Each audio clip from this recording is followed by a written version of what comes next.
કેમ છો વિદ્યાર્થી મિત્રો? મજામાં બાળકો?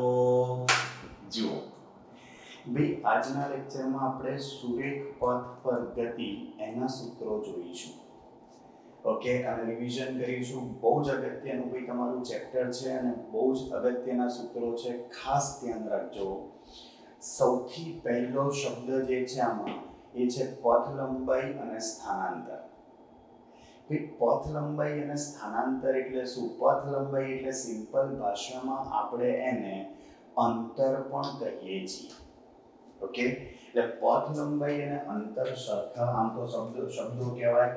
પદાર્થે કાપેલા કુલ અંતરને એની શું કહેવાય? પથ લંબાઈ. પથ લંબાઈ એટલે પદાર્થે કાપેલું કુલ અંતર, બરાબર, જે પણ સમયગાળે આપેલો હોય. અને સ્થાનાંતર એટલે શું થશે? તો કે પદાર્થના સ્થાનમાં થતો ફેરફાર. પદાર્થના સ્થાનમાં થતો ફેરફાર.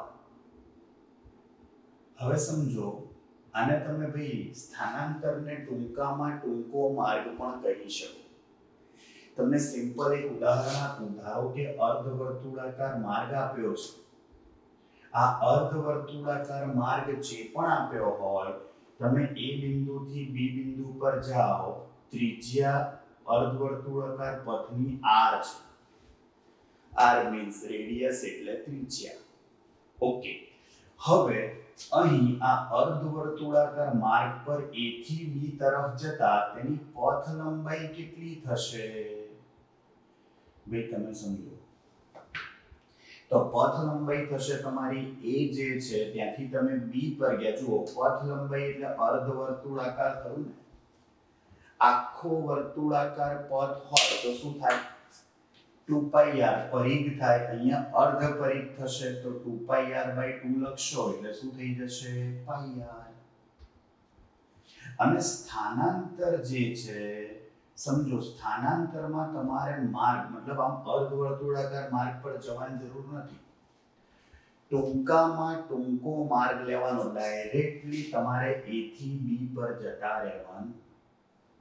એનો મતલબ શું?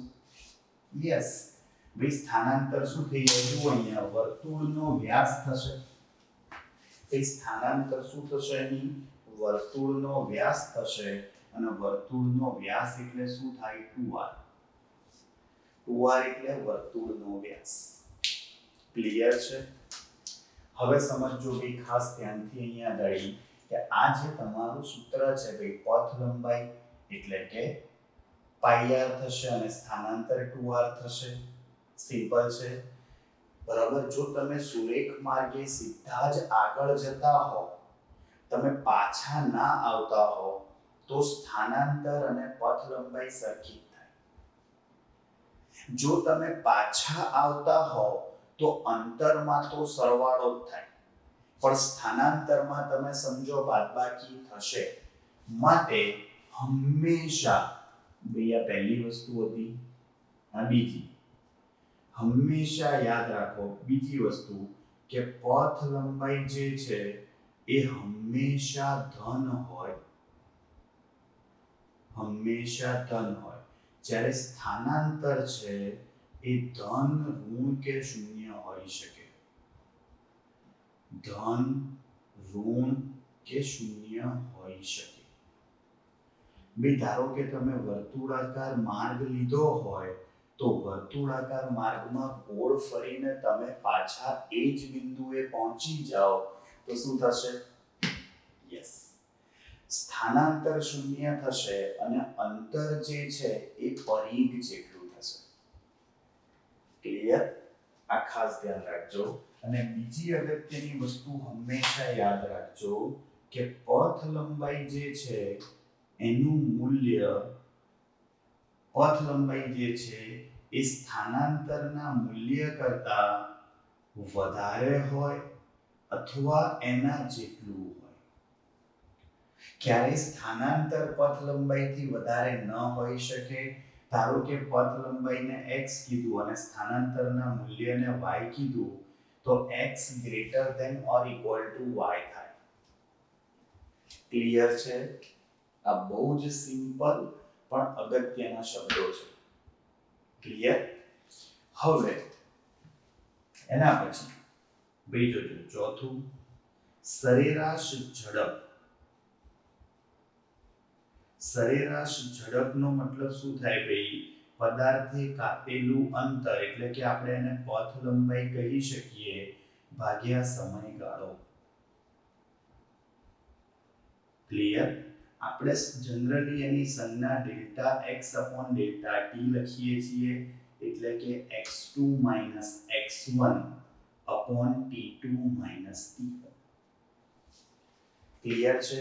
સરેરાશ ઝડપને જનરલી ત્રિકોણવાળા કૌંસમાં અથવા v બાર વડે દર્શાવાય છે. ક્લિયર? એના પછી જે સરેરાશ વેગ છે એનો મતલબ થશે સ્થાનાંતર ભાગ્યા સમયગાળો.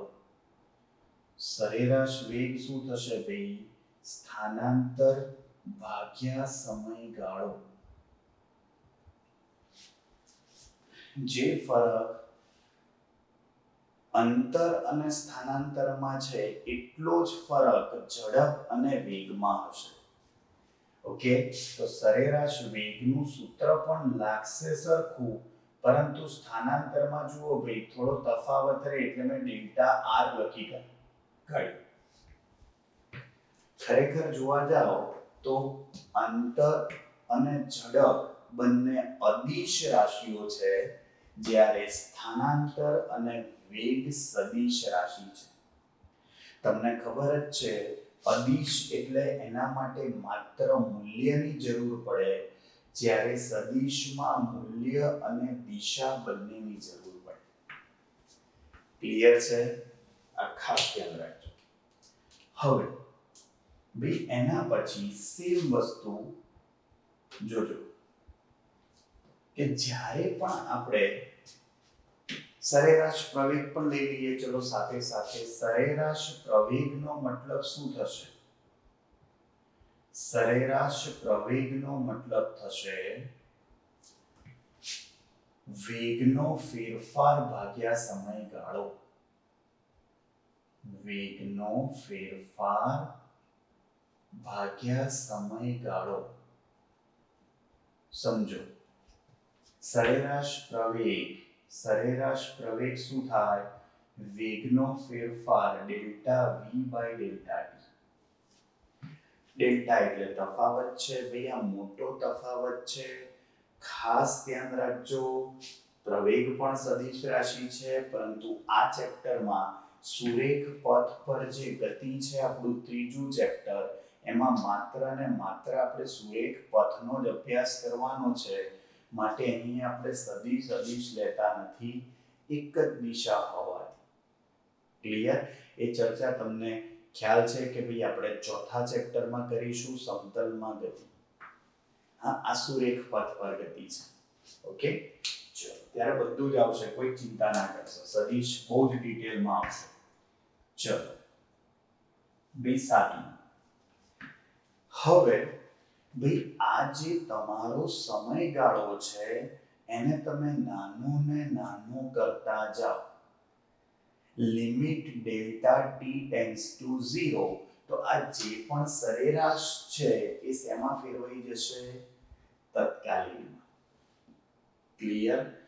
સરેરાશ જે છે એ તત્કાલીનમાં ફેરવાઈ જશે, અને માટે જોજો સેમ વસ્તુ ખાલી ઝડપ લખો કે તત્કાલીન કે તાત્ક્ષણિક ઝડપ લખો, તત્કાલીન ઝડપ કે ખાલી ઝડપ, તો એનું સૂત્ર આવું થશે: અંતરનું સમયની સાપેક્ષે વિકલન. પ્રથમ વિકલન હોય તો આપણે x ના માથે એક બિંદુ લખીએ છીએ. આનો મતલબ શું થશે? x નું સમયની સાપેક્ષે વિકલન શું આપશે? તત્કાલીન ઝડપ. એકલી ઝડપ બોલો એનો મતલબ તત્કાલીન ઝડપ જ થાય. શું થયું? અંતરનું સમયની સાપેક્ષે વિકલન. અંતરનું સમયની સાપેક્ષે વિકલન શું થશે? ઝડપ કહેવાય અથવા તત્કાલીન અથવા તાત્ક્ષણિક જે હોય જે તે ક્ષણે. ઓકે, એના પછી જો તમે આ જ રીતે તત્કાલીન વેગ કે તાત્ક્ષણિક વેગ લખો તો એનો મતલબ શું થયો? એ પણ t સમયે વેગ જ થાય. સંજ્ઞામાં થોડો ફરક પડે એટલે dr/dt લખું છું. યસ, એટલે કે સ્થાનાંતરનું સમયની સાપેક્ષે વિકલન શું આપશે? તાત્ક્ષણિક વેગ. સ્થાનાંતરનું સમયની સાપેક્ષે વિકલન. સમયની સાપેક્ષે વિકલન શું આપે ભાઈ? વેગ. ક્લિયર છે? અને એ જ રીતે ભાઈ જોજો તાત્ક્ષણિક પ્રવેગ. તો તાત્ક્ષણિક પ્રવેગનો મતલબ શું થાય? ભાઈ તાત્ક્ષણિક પ્રવેગ એનો મતલબ થશે dv/dt. એટલે કે v ના માથે એક બિંદુ અથવા તમે d2r/dt² પણ લખી શકો. એટલે કે r ના માથે બે બિંદુ. આનો મતલબ એવો થયો કે વેગનું સમયની સાપેક્ષે વિકલન એ તમને પ્રવેગ આપશે અને સ્થાનાંતરનું સમયની સાપેક્ષે દ્વિતીય વિકલન એ તમને પ્રવેગ આપશે. ક્લિયર છે? આ ખાસ ધ્યાન રાખજો ભાઈ, વેગનું સમયની સાપેક્ષે વિકલન સમયની સાપેક્ષે વિકલન પ્રવેગ આપે. અથવા એવું પણ કહી શકાય કે સ્થાનાંતરનું સમયની સાપેક્ષે દ્વિતીય વિકલન. સ્થાનાંતરનું સમયની સાપેક્ષે દ્વિતીય વિકલન શું આપશે? યસ, દ્વિતીય વિકલન એ પણ પ્રવેગ આપે. આવડશે? આ ખાસ ધ્યાન રાખજો. ક્લિયર છે? શું થયો તમારો? તાત્ક્ષણિક પ્રવેગ. ક્લિયર? ભાઈ સમજો આનાથી ઊંધું જો તમે સંકલન કરો, MCQ માં બહુ જ કામમાં આવશે, ધ્યાન રાખજો. ધારો કે તમને વેગનું મીન્સ ઝડપનું સૂત્ર આપ્યું હોય અને સમયની સાપેક્ષે સંકલન કરો તો અંતર મળે. વેગનું સમયની સાપેક્ષે સંકલન કરો તો તમને સ્થાનાંતર મળે. અને પ્રવેગનું સમયની સાપેક્ષે સંકલન કરો તો તમને શું મળશે? વેગ. જુઓ, સિમ્પલ શબ્દોમાં તમને શીખવાડું તો આવું થશે. જોજો, ખાસ ધ્યાન રાખજો. સ્થાનાંતર, હું અહીંયા અંતર નથી લખતો, જનરલી સ્થાનાંતરની જરૂર પડશે. સ્થાનાંતરનું વિકલન કરો પ્રથમ તો શું મળે? વેગ. એનું વિકલન કરો તો શું મળશે? પ્રવેગ. જુઓ, અહીં જે પણ વિકલન કે સંકલન છે એ સમયની સાપેક્ષે છે. એનાથી ઊંધું જો પ્રવેગનું સંકલન કરશો તો શું મળશે? વેગ. વેગનું સમયની સાપેક્ષે સંકલન કરશો તો શું મળશે? સ્થાનાંતર. ક્લિયર? સ્થાનાંતરનું વિકલન વેગ, વેગનું વિકલન પ્રવેગ. ક્લિયર? પ્રવેગનું સંકલન વેગ, વેગનું સંકલન સ્થાનાંતર. સ્થાનાંતરનું દ્વિતીય વિકલન પ્રવેગ થાય અને પ્રવેગનું દ્વિતીય સંકલન સ્થાનાંતર થશે. સમજ્યા? આ ખાસ ધ્યાન રાખજો. જુઓ, સંકલન, વિકલન, ઓલેસ્ટીસી, ત્રિકોણમિતિના સૂત્રો, એના માટે આપણે આખો અલગથી લેક્ચર લીધેલો છે. એટલે દાખલા ગણતા પહેલા કે બેઝિક વસ્તુ પહેલા તમારા સંકલન, વિકલન પહેલા એ લેક્ચર જોવો ખૂબ જ જરૂરી છે. હા, પણ હું અહીંયા તમને ખાલી સંકલનના સામાન્ય અને વિકલનનું સામાન્ય સૂત્ર લખી આપું છું કે જો d/dx x n હોય તો આનું વિકલન શું થાય? બે ઘાત ધડામ દઈ મ્યુઝિક સાથે નીચે ટેન ઉપર એક ઘાત ઓછી, ઘાત નીચે ઉપર એક ઘાત ઓછી. અને બીજો જો સંકલનનું સામાન્ય સૂત્ર શું થશે? Integration x n dx. શું થશે ભાઈ? એક ઘાત માથે ચડી નાચે એની એ નીચા. અનિયત સંકલન હોય જેમાં લિમિટ ના હોય એમાં સંકલન અચળાંક આવે, પણ અત્યારે એની જરૂર નથી. આપણા માટે સૂત્ર અગત્યનું છે કે x n નું સંકલન શું થાય? એક ઘાત માથે ચડી નાચે અને એની એ પાછી નીચે આવે. ક્લિયર છે? આ ખાસ ધ્યાન રાખજો. બરાબર?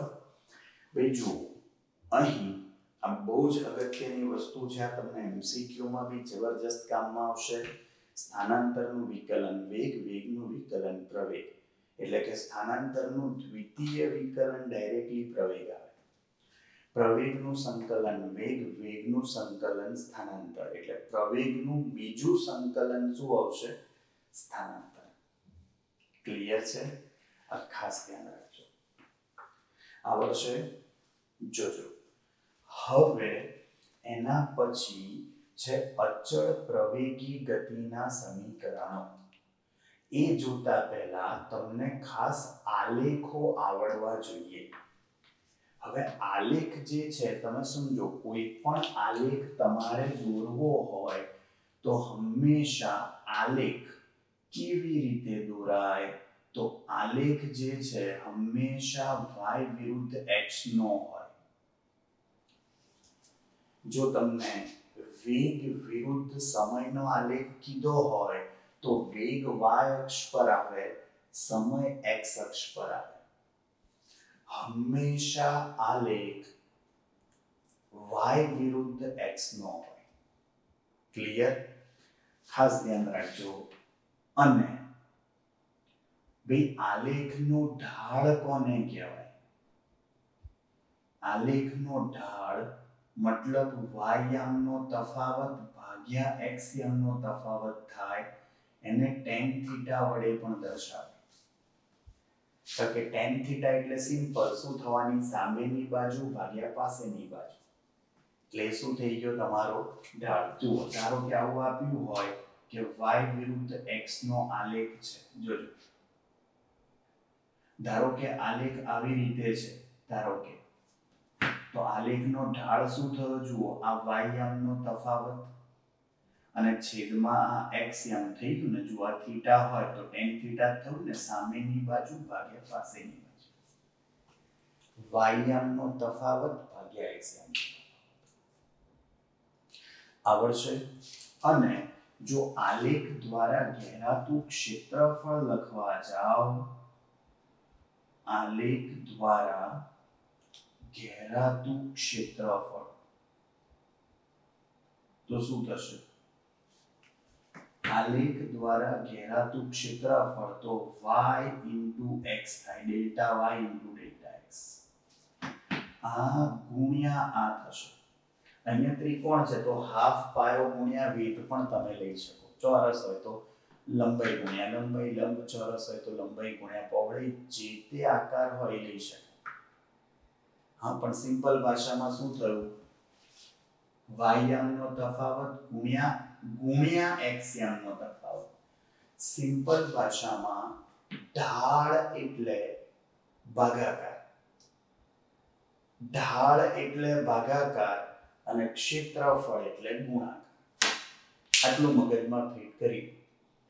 ઢાળ એટલે ભાગાકાર, ક્ષેત્રફળ એટલે ગુણાકાર. જે પણ આલેખ આપ્યો હોય એ પ્રમાણે તમારો આલેખ થશે. હવે જુઓ, ધારો કે આના અનુસાર હવે તમે x વિરુદ્ધ t નો આલેખ લો તો x વિરુદ્ધ t આલેખ જે છે એનો ઢાળ શું થશે? આલેખનો ઢાળ જો x વિરુદ્ધ t એટલે x સ્થાન પણ હોઈ શકે, સ્થાનાંતર પણ હોઈ શકે. તો એનો ઢાળ શું થાય? Simple delta x upon delta t. તો જુઓ આ શું આવ્યું, સરેરાશ v આવ્યું અથવા v બાર. x વિરુદ્ધ t આલેખનો ઢાળ કઈ ભૌતિક રાશિ આપે, સરેરાશ ઝડપ અથવા સરેરાશ વેગ. જો સ્થાન વિરુદ્ધ સમય હોય તો સરેરાશ ઝડપ આપે, જો સ્થાનાંતર વિરુદ્ધ સમય હોય તો સરેરાશ વેગ આપે. આવડશે? પાક્કું? હવે સાંભળજો. આ જ રીતે જુઓ, જનરલી આનો ગુણાકાર લેવા જાઓ તમે x into t means delta x into delta t કોઈ ભૌતિક રાશિ નથી, એટલે જનરલી એનો ગુણાકાર કોઈ કામમાં આવશે નહીં. આ ખાસ ધ્યાન રાખજો. અને જો v વિરુદ્ધ t આલેખ હોય તો v વિરુદ્ધ t આલેખનો ઢાળ શું થશે? ભાઈ v વિરુદ્ધ t આલેખનો ઢાળ શું થાય? ઢાળ એટલે ભાઈ y m નો તફાવત ભાગ્યા x m નો તફાવત. શું થયું ભાઈ? y m નો તફાવત શું થાય? Delta v by delta t. તો સરેરાશ વેગની જગ્યાએ અહીંયા શું થઈ જશે? સરેરાશ પ્રવેગ. આ ઢાળ થયો. ક્લિયર? અને અહીંયા જો v વિરુદ્ધ t આલેખ દ્વારા ઘેરાતું ક્ષેત્રફળ પૂછે, ભાઈ v વિરુદ્ધ t આલેખ દ્વારા ઘેરાતું ક્ષેત્રફળ જો પૂછે તો delta v into delta t થાય. તો એ શું થઈ જશે ભાઈ? તમારું અંતર અથવા સ્થાનાંતર. સમજ્યા? જો વેગ વિરુદ્ધ સમયનો આલેખ હોય, વેગ એટલે સ્થાનાંતર ભાગ્યા સમય, તો સમયને સામે લઈ લો તો વેગ ગુણ્યા સમય થયું. જો વેગની જગ્યાએ આ ઝડપ વિરુદ્ધ સમયનો આલેખ કીધો હોય ને તો અંતર આવે, અને વેગ વિરુદ્ધ સમય કીધો હોય તો સ્થાનાંતર આવે. ઢાળ એટલે ભાગાકાર, y m નો તફાવત ભાગ્યા x m નો. પહેલા હંમેશા જે પણ ભૌતિક રાશિ હોય એ y અક્ષ પર હોય, બીજી જે ભૌતિક રાશિ હોય ક્યાં હોય? x અક્ષ પર. આવડશે? ભાઈ આ બહુ જ બેઝિક નિયમ છે તમારા, અને આપણે આની ઉપરથી શું જોઈશું તમે સમજો. બીજા આજે તમે લાયા ને ભાઈ, બરાબર? હવે આની ઉપરથી આપણે આલેખો જોઈએ થોડા ઘણા. ક્લિયર? એટલે તમને એક્ઝેક્ટલી ખ્યાલ આવી જાય હા કે ભાઈ ઢાળ ક્યારે ધન હોય, કેવી રીતે થાય, શું છે શું નહીં. બરાબર? એ આપણે જોઈ લઈએ એક વખત. ચાલો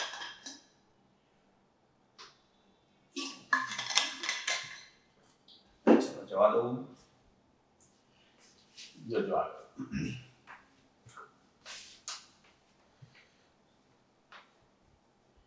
હે મારી તારા મંદિરમાં કંઠરું થાજ, મારી તારા મંદિરમાં કંઠરું થાજ. ઊંચા ઊંચા ડુંગરિયામાં મળી તો બિરાજ, ઊંચા ઊંચા ડુંગરિયામાં મળી તો બિરાજ. હે મારી તારા મંદિરમાં કંઠરું થાજ.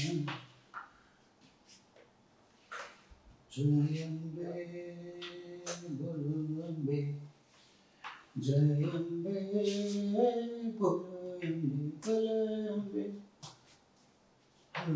મળે ગરબા કે થોડું 2-5 સેકન્ડ થોડો ટેમ્પો રહે.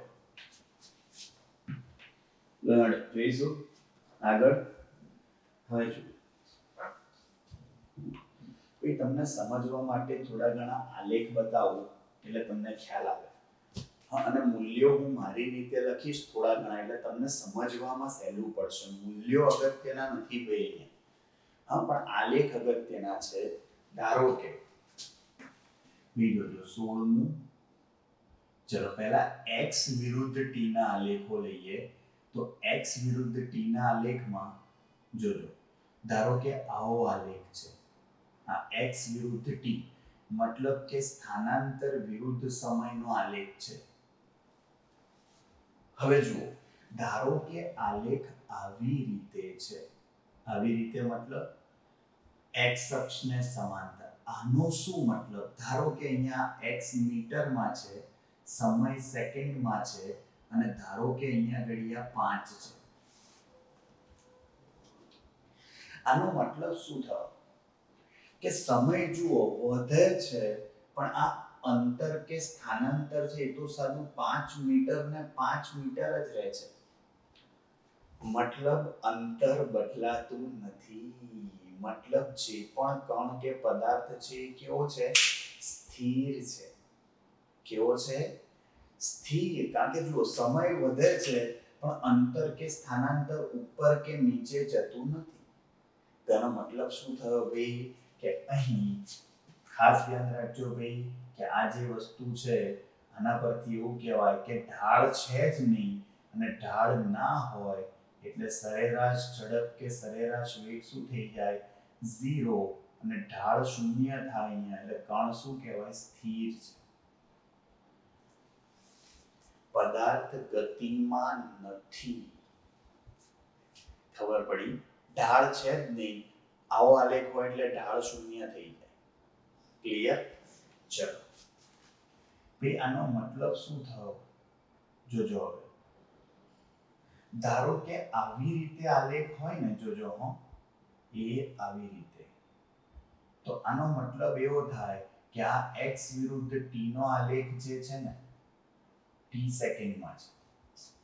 ભાઈ આવો આલેખ હોય ને આનો મતલબ એવો થાય કે આનો ઢાળ જે છે ને તમે સમજો એ tan થીટા ની જગ્યાએ tan 90 થઈ ગયું.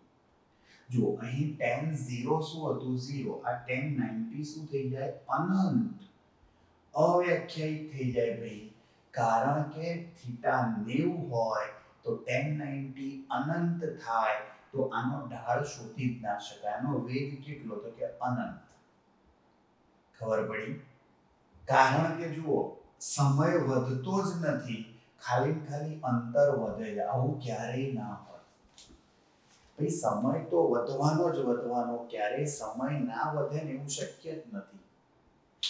સમય વધતો જ નથી ને અંતર વધે છે. આવું કેવું? તમે ગમે ત્યાંથી નીકળો ને ગમે ત્યાં પહોંચો, સમય વધે જ નહીં, ખાલી અંતર કપાય એવું હોય કોઈ દાડો? સમજ્યા? કીડી જાડા થાય એવી વાત થઈ ગયા. સમજી ગયા? એટલે આવું ના હોય. ચલો 18મો આગળ. એ આવો આલેખ હોય. જો એ આવો આલેખ x વિરુદ્ધ t. ભાઈ x મીટરમાં છે, સમય સેકન્ડમાં છે, લખતો નથી અહીંયા. ધારો કે ઢાળ આવી રીતે આપ્યો છે. ચલો જોજો આવી રીતે. જરૂરી નથી કે ઉગમ બિંદુથી જ આલેખ શરૂ થાય. ચલો અહીંયાથી ચાલુ થયો. ધારો કે આ 2 છે, 4 6 8 કરતા અહીંયા ધારો કે 10 છે. આ મીટરમાં છે બધું. અહીંયા સેકન્ડ લખવા જઈએ. જોજો સાંભળજો ધ્યાનથી. આ તો 0 જ હતું ને અને ધારો કે આ સેકન્ડ જે છે એ છે 4. ઢાળ કેવી રીતે શોધાય? વાયમનો તફાવત. એટલે જો આ થયો વાયમનો તફાવત. આ ડેલ્ટા વાય, પણ અહીંયા ડેલ્ટા વાય શું કહેવાય? Delta x. અને એક્સ યમનો તફાવત જો આ થયો ડેલ્ટા ટી. દેખાય ક્યાંથી ક્યાં? 4 થી 0. તો અહીંયા આપણું જે હમણાં જ શીખવાડ્યું એ પ્રમાણે સરેરાશ ઝડપ કે સરેરાશ વેગ લખવા જાઓ તો ઢાળ થયો શું થયો? ભાઈ જુઓ અહીંયા આગળ 10 - 2 8/4 શું થાય? 2 મીટર પર સેકન્ડ. શું ખબર શું પડી ભાઈ? કહેવાનો મતલબ એવો થયો કે આલેખ જુઓ આવો હોય ને સુરેખ, પણ x અક્ષ સાથે અમુક કોણે આલેખ હોય તો અહીં વેગ અચળ હશે. ભાઈ x સતત વધે છે, અહીંયા વેગ અચળ હશે. ભાઈ આ 0 થી 4 સેકન્ડમાં કોઈ પણ બિંદુ પાસે વેગ વધતો પણ નથી કે ઘટતો પણ નથી. એટલે કે દરેક સેકન્ડે પદાર્થ કેટલું અંતર કાપે છે? 2 મીટર. એટલે જ્યારે આવો આલેખ હોય ને ત્યારે એનો મતલબ એવો થયો કે ઢાળ અચળ હોય. ઢાળ અચળ હોય. ઢાળ અચળનો મતલબ અહીંયા ઢાળ શું છે? વેગ. તો વેગ અચળ. અને બીજી અગત્યની વસ્તુ, આ આલેખ વધતો કહેવાય. જો નીચેથી ઉપર જાય એટલે આલેખ વધતો કહેવાય અને વધતો આલેખ હોય તો વેગ કેવો આવે? ધન આવે. ખબર પડી? એટલે અહીંયા બે વસ્તુ થઈ કે ભાઈ અહીં x સમય સાથે સતત વધે છે, સતત નિયમિત સમયે નિયમિત અંતર કપાય છે તો સતત વધતો હોવાથી વેગ અચળ હોય. અને બીજી અગત્યની વસ્તુ વેગ ધન હોય કારણ કે આલેખ વધતો છે. આલેખ વધતો છે તો ધન હોય. હવે આપણે જોઈશું આલેખ ઘટતો હશે તો ઋણ હશે. અને અગત્યની વસ્તુ આ જે ગતિ છે એને નિયમિત ગતિ કહેવાય. નિયમિત ગતિનો મતલબ એટલો જ થાય કે વેગ અચળ, એટલે એને નિયમિત ગતિ કહેવાય. આવડે? જુઓ આવો આલેખ હોય, x વિરુદ્ધ t નો જ આલેખ છે, પણ આલેખ કંઈક આવી રીતે છે. જો x મીટરમાં t સેકન્ડમાં આવી રીતે છે. ભાઈ અહીંયા ધારો કે આ જે અંતર છે એ છે 15, અહીંયા આગળ છે 5 અને અહીંયા આગળ આ સમય બી 5 સેકન્ડ છે. આ 0 છે. ખબર શું પડી? જુઓ 0 સેકન્ડે કેટલું અંતર હતું? 15 અને 5 સેકન્ડે કેટલું છે? 5 મીટર. દેખાય? આ સેકન્ડમાં છે, આ મીટરમાં છે. તો અહીંયા તમે સરેરાશ વેગ લખવા જાવ તો શું આવે? ઢાળ તો એ જ આવે, વાયામનો તફાવત ભાગ્યા વાયામનો તફાવત શું થયો? જુઓ 5 - 15 ભાગ્યા 5 - 0. ખબર પડી? 5 સેકન્ડે 5 હતું અને 0 એ 15 હતું. દેખાય? તો -10 ભાગ્યા 5 -2 મીટર પ્રતિ સેકન્ડ. શું ખબર પડી? પ્રતિ સેકન્ડ 2 મીટર જેટલું અંતર કપાય છે, પણ ઢાળ આવો છે, ઘટતો છે. અને ઘટતો આલેખ હોય તો એનો મતલબ અહીંયા જુઓ વેગ તો નિયમિત જ કહેવાય, વેગ તો અચળ જ કહેવાય, પણ કે આલેખ સતત વધતો હોય. હમણાં બતાવ્યું કે સતત ઘટતો હોય તો થાય તો શું? ઢાળ અચળ જ થાય. પરંતુ ફરક એટલો છે કે હમણાં શું થતું હતું? વિમાન ઉડતું હતું, ટેક ઓફ હતું. ખબર પડી? તો શું આવતું હતું? ધન. હવે લેન્ડિંગ છે તો ઋણ. ખબર પડી? ઉપર જતા હોઈએ તો ધન, નીચે આવતા હોઈએ તો ઋણ. સિમ્પલ જ છે ભાઈ. એટલે વસ્તુ શું થઈ અહીંયા આગળ? તો કે અહીંયા પણ વેગ અચળ છે, બરાબર. પછી વેગ કેવો હોય? ધન. અહીંયા શું થઈ ગયો? ઋણ, કારણ કે આલેખ ઘટતો છે. સિમ્પલ. આલેખ વધતો હોય તો આલેખ ધન આવે, ઘટતો હોય તો ઋણ આવે. અને આને પણ નિયમિત ગતિ તો કહેવાય જ, કારણ કે વેગ અચળ છે. આવડશે? આ બધા જુઓ x અને જુઓ આવું હોય કંઈક વિચિત્ર, એમ મતલબ કે ભાઈ કંઈ નક્કી ના હોય આલેખનું, તો આવી રીતની ગતિ x વિરુદ્ધ t નો આલેખ તમે લેવા જાઓ અને આલેખ કંઈક આવો હોય તો આ અનિયમિત ગતિ કહેવાય, કારણ કે સમય સાથે x જે છે એ અસતત રીતે બદલાય છે. આ સતત ગમે તેમ બદલાય, આડે ધડ ભાઈ મન ફાવે. હા, લોકો ગમે એમ ઘણીવાર ગાડી ચલાવતા હોય ને મન ફાવે એવી રીતે. તો એનો મતલબ શું થયો? અનિયમિત ગતિ. બરાબર. આમાં વેગ અચળ ના હોય, ચલ હોય, એટલે કે બદલાતો રહેતો હોય. આવડશે? ખાસ ધ્યાન રાખજો. ચલો 21 સેમ આલેખ. હવે વેગ વિરુદ્ધ સમય ના હોય. સેમ વસ્તુ જુઓ, મતલબ એનો એક થશે.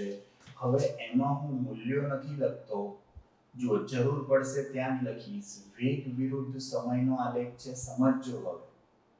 હવે અહીં આલેખ જુઓ આવો હોય તો હવે વેગ અચળ થશે. સમજો અહીંયા વેગ મીટર પ્રતિ સેકન્ડમાં છે, સમય તો સેકન્ડમાં જ છે. લો મૂલ્ય લખું 5.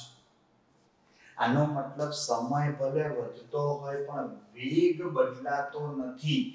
વેગ ના બદલાતો હોય એટલે અચળ વેગ કહેવાય. અને અચળ વેગનો મતલબ શું થાય? આને નિયમિત ગતિ કહેવાય. નિયમિત ગતિ અને ઢાળ શૂન્ય. ઢાળ એટલે અહીંયા ઢાળ શું થાય? પ્રવેગ થાય. કે વેગ અચળ છે તો એનો કોઈ ફેરફાર નહીં થાય. એટલે પ્રવેગ શૂન્ય થયો પરંતુ વેગ શું થયો? અચળ. એટલે એને નિયમિત ગતિ તો કહેવાય જ. વેગ અચળ હોય એટલે નિયમિત ગતિ. ક્લિયર? ચલો 22. આવું આપ્યું હોય જોજો.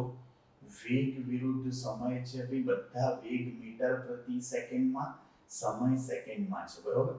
ચલો આલેખ આવી રીતે છે ભાઈ. ધારો કે અહીંયા આપ્યું છે 12 અને આ આપ્યું છે 4.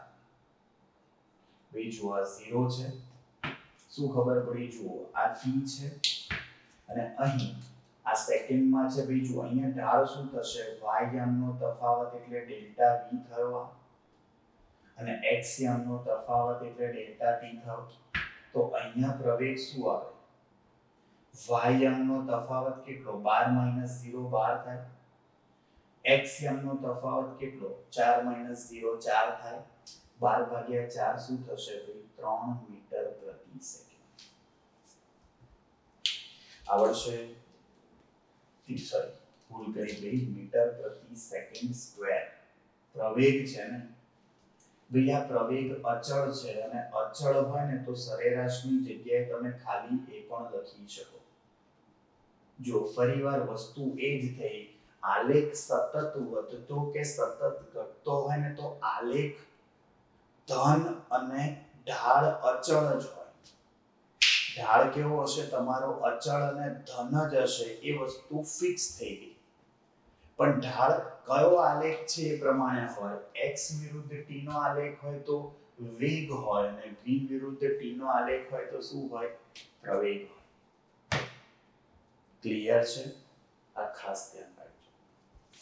હવે ભાઈ અહીંયા જોજો તો આવી વસ્તુ એ જ થઈ કે અહીંયા પ્રવેગ અચળ છે. ભાઈ પ્રવેગ અચળ હોય ને એનો મતલબ એવો ના કહેવાય કે વેગ નિયમિત છે. અને નિયમિત ગતિ ના કહેવાય. અને નિયમિત પ્રવેગી ગતિ કહેવાય. નિયમિત ગતિનો મતલબ તો વેગ અચળ હોય. અહીંયા વેગ અચળ નથી. અહીં વેગ સતત વધે છે. નિયમિત પ્રવેગી ગતિ કહેવાય અથવા અચળ પ્રવેગી ગતિ કહેવાય. અચળ પ્રવેગી ગતિનો મતલબ એવો થાય કે સમય સાથે વેગમાં સતત વધારો થાય. આનો મતલબ દર સેકન્ડે વેગમાં 3 મીટર પ્રતિ સેકન્ડનો વધારો થશે. 1 સેકન્ડે વેગ 3 હશે, 2 સેકન્ડે 6 હશે, 3 સેકન્ડે 9 હશે, 4 સેકન્ડે 12 છે. દેખાય? પ્રતિ સેકન્ડ વેગમાં 3 મીટર પ્રતિ સેકન્ડનો વધારો થાય. આવડશે? આ પ્રવેગ અચળ છે. જુઓ અહીં તો ક્ષેત્રફળ પણ શોધી શકાય. કારણ કે શું છે આ?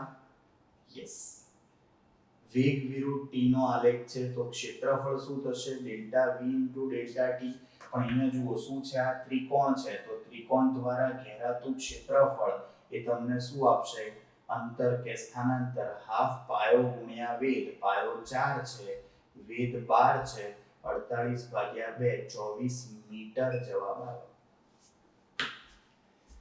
v વિરુદ્ધ t નો આલેખ હશે તો તમને ઘેરાતું ક્ષેત્રફળ પણ પૂછી શકે. મીન્સ અંતર કે સ્થાનાંતર. અને પ્રવેગ પૂછ્યો હોય તો ઢાળ શોધવાનો.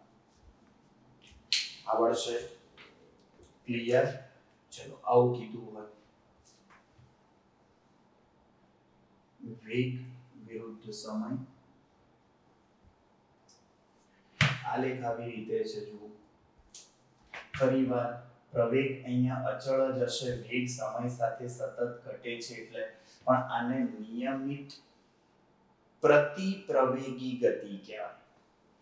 કારણ કે વેગ સમય સાથે સતત ઘટે છે. ધારો કે આ 9 છે અને ધારો કે અહીંયા આગળ આ છે 2 સેકન્ડ. તો આનો મતલબ શું થયો? ભાઈ આ 9 છે, આ 2 છે, તો આનો મતલબ શું થયો? જુઓ, 0 એ 9 છે, 2 સેકન્ડે ભાઈ 2 સેકન્ડે અહીંયા આગળ વેગ તમારો શું થઈ જાય છે? જુઓ 0. તો આનો મતલબ શું થયો?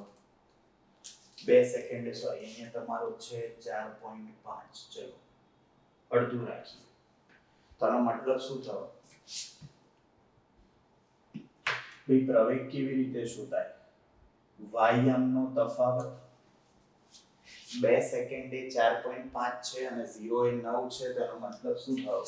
4.5 માઈનસ 9 અપોન 2 માઈનસ 0 માઈનસ 4.5 ભાગ્યા 2 એટલે 2 પોઈન્ટ શું થશે? 4.5 ભાગ્યા 2 એટલે 2.25 થશે મીટર પ્રતિ સેકન્ડ સ્ક્વેર. આનો મતલબ એવો થયો કે પ્રતિ સેકન્ડ 2.25 મીટર પ્રતિ સેકન્ડ વેગમાં ઘટાડો થાય. વેગ સતત ઘટે એટલે પ્રવેગ અચળ જ હોય, બરાબર? પ્રવેગ અચળ જ કહેવાય આને. પ્રવેગ અચળ હોય એટલે વેગ સતત અહીંયા ઘટે છે એટલે ભાઈ તમે સમજો આપણે શું કહેવાય આને? નિયમિત પ્રતિપ્રવેગી ગતિ. નિયમિત પ્રતિપ્રવેગી ગતિ કહેવાય. ક્લિયર? અહીંયા જો સ્થાનાંતર પૂછ્યું હોય તો જુઓ છે તો ત્રિકોણ જ, તો અહીંયા સ્થાનાંતર કેવી રીતે શોધાય? હાફ પાયો ગુણ્યા વેગ. પાયો કેટલો છે? 2 અને વેગ કેટલો છે? 4.5. પણ હાફ પાયો ગુણ્યા વેગ, પણ જુઓ અહીંયા શું થાય છે? સતત ઘટે છે. સ્થાનાંતર ઋણ હશે કારણ કે ભાઈ વેગમાં શું થાય છે? સતત ઘટાડો. એટલે આમ માઈનસ 4.5 થશે એટલે શું થશે ભાઈ? આ 2 ઉડી જાય, માઈનસ 4.5. સ્થાનાંતર ઋણ હોઈ શકે. જો અહીંયા અંતર પૂછ્યું હોત ને તો જવાબ 4.5 જ લખવાનો, કારણ કે અંતર ક્યારેય ઋણ ના હોઈ શકે. આવડશે? એટલે સિમ્પલ ભાષામાં ભાઈ આલેખ સતત વધતો કે સતત ઘટતો હોય તો ઢાળ અચળ હોય, પણ x વિરુદ્ધ t નો આલેખ હોય તો ઢાળ વેગ કહેવાય, અહીંયા ઢાળ પ્રવેગ કહેવાય.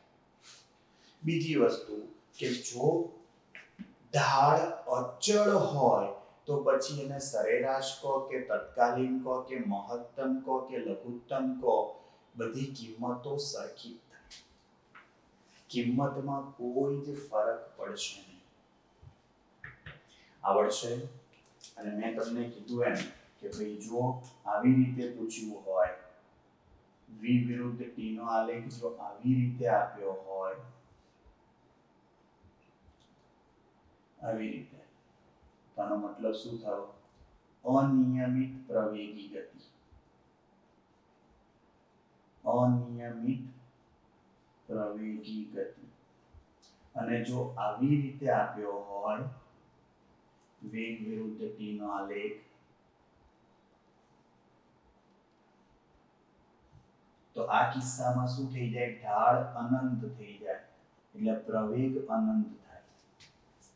થીટા 90 થયો ને એનો મતલબ શું થાય? ભાઈ આવું ક્યારેય શક્ય નથી પ્રેક્ટિકલી કે સમય ના વધે અને ખાલી વેગ અને અંતર વધે, એવું શક્ય જ નથી.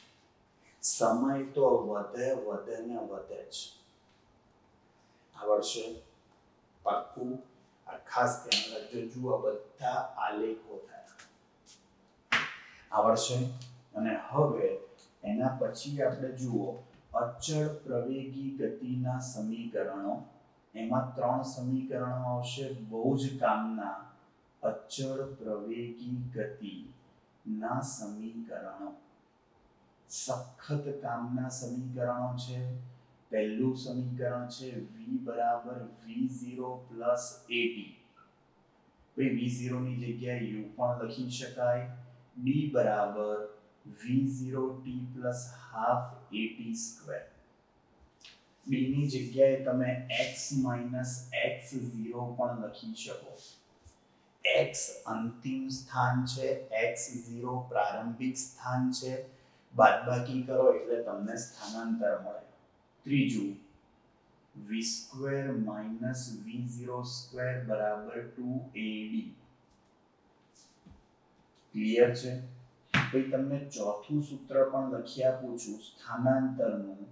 ભાઈ સરેરાશ વેગ ગુણ્યા સમયગાળો. સરેરાશ વેગ એટલે સ્થાનાંતર ભાગ્યા સમયગાળો થાય, પણ તમે સ્થાનાંતરને કરતા બનાવો તો સરેરાશ વેગ ગુણ્યા સમયગાળો થશે. આ પણ કામમાં આવશે, જરૂર પડશે. ક્લિયર? સિમ્પલ છે. ભાઈ આમાં તમને ને મને ખબર જ છે કે v0 ને શું કહેવાય? પ્રારંભિક વેગ. t તો સમય જ છે, બરાબર. એ શું છે? અચળ પ્રવેગ છે. એના તો સમીકરણો છે. ભાઈ અચળ પ્રવેગનો મતલબ એવો થાય વેગ સતત વધે, અને પ્રારંભિક વેગ અને v શું થઈ જાય? અંતિમ વેગ. આવડશે? અને d શું થશે? ભાઈ સ્થાનાંતર. સ્થાનાંતર એટલે સ્થાનમાં થતો ફેરફાર, એટલે શું થશે ભાઈ? x - x. આવડશે? ક્લિયર? એટલે 26 ની અંદર બી 4 સૂત્રો થઈ ગયા. ક્લિયર છે? ભાઈ અચળ પ્રવેગી ગતિ માટે આપણે બીજી અગત્યની વસ્તુ એક જોઈ હતી, સ્ટોપિંગ ડિસ્ટન્સ. સ્ટોપિંગ અથવા બ્રેકિંગ ડિસ્ટન્સ નું સૂત્ર લાયા હતા. સ્ટોપિંગ ડિસ્ટન્સ નો મતલબ શું થાય? ભાઈ વ્હીકલે બ્રેક માર્યા પછી ઊભા રહેતા પહેલા જે અંતર કાપ્યું, મીન્સ ઊભું રહે ત્યાં સુધીમાં જે અંતર કાપ્યું હોય એને સ્ટોપિંગ ડિસ્ટન્સ કહેવાય. v02/2a સૂત્ર આવે. ભાઈ જો પ્રતિ પ્રવેગ હશે, બ્રેક મારી હશે એટલે તમે એ જો ઋણ લખતા હો તો માઈનસ લખવાનું, કારણ કે આ માઈનસ માઈનસ પછી શું થઈ જાય? પ્લસ. આવડશે? ભાઈ આ તમારું સ્ટોપિંગ ડિસ્ટન્સ થયું, અને આના ઉપરથી શું ખબર પડી? જુઓ, સ્ટોપિંગ ડિસ્ટન્સ એ વાહનના પ્રારંભિક વેગના વર્ગના સમપ્રમાણમાં હોય.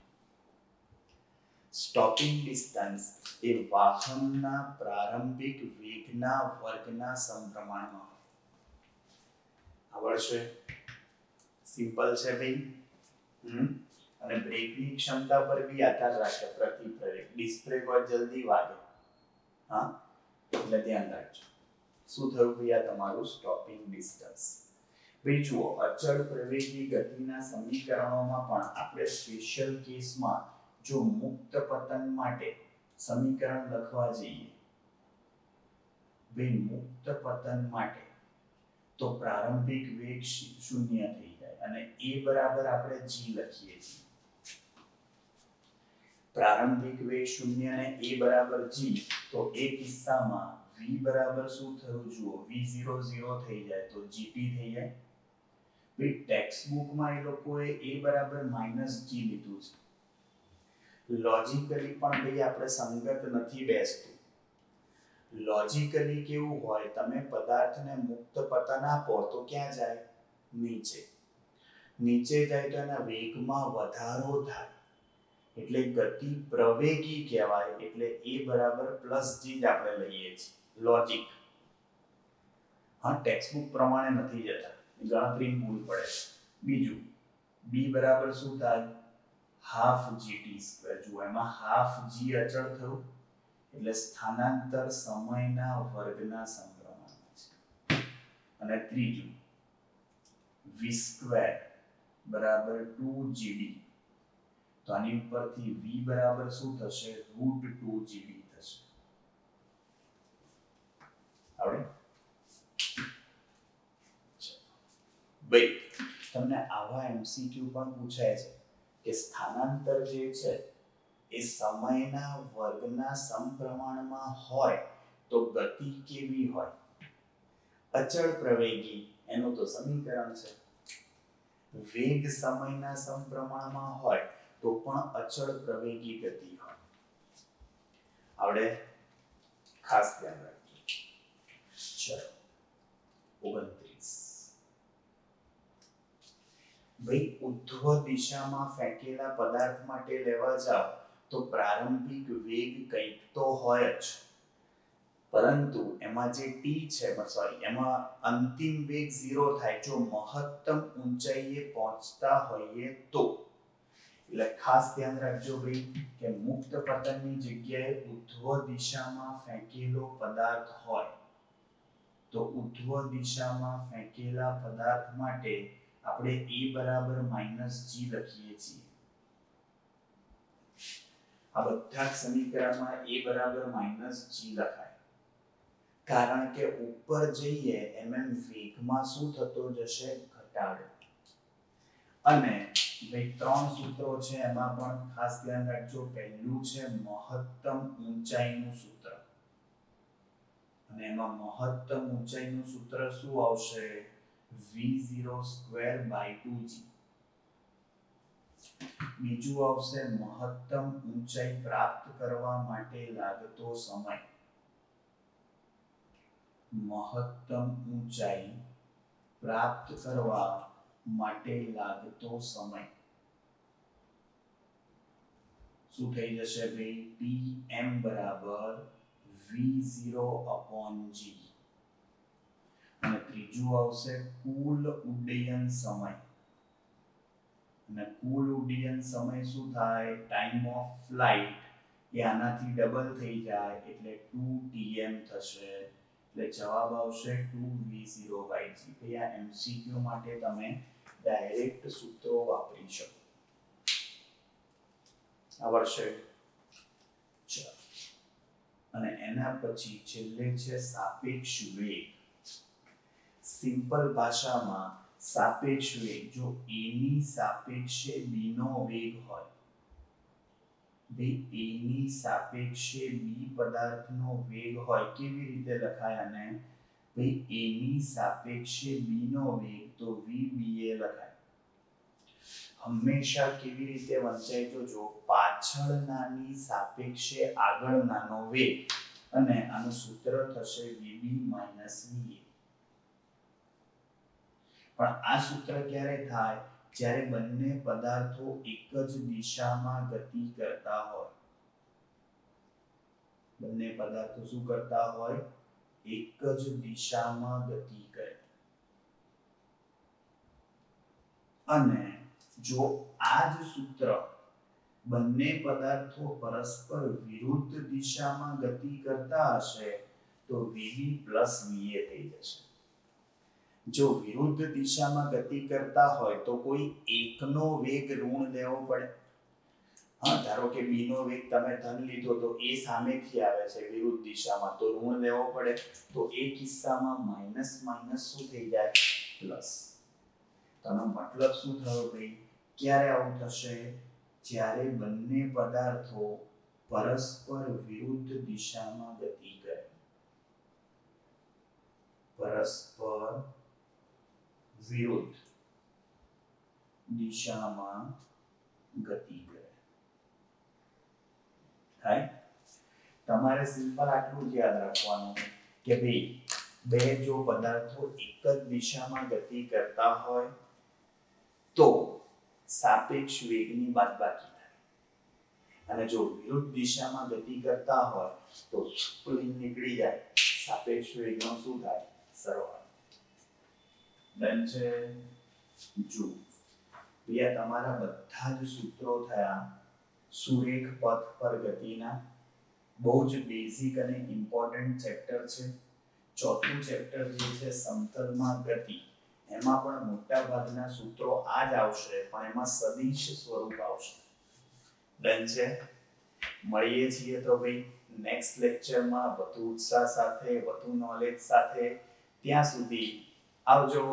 Bye bye, see you, tata, सबा खैर सावनारा, हस्ता ला विस्ता, फिर मिलेंगे चलते चलते, खुदा हाफिज, दास विदानिया, जय श्री कृष्ण, जय अम्बे, जय हिंद, जय भारत, वंदे मातरम.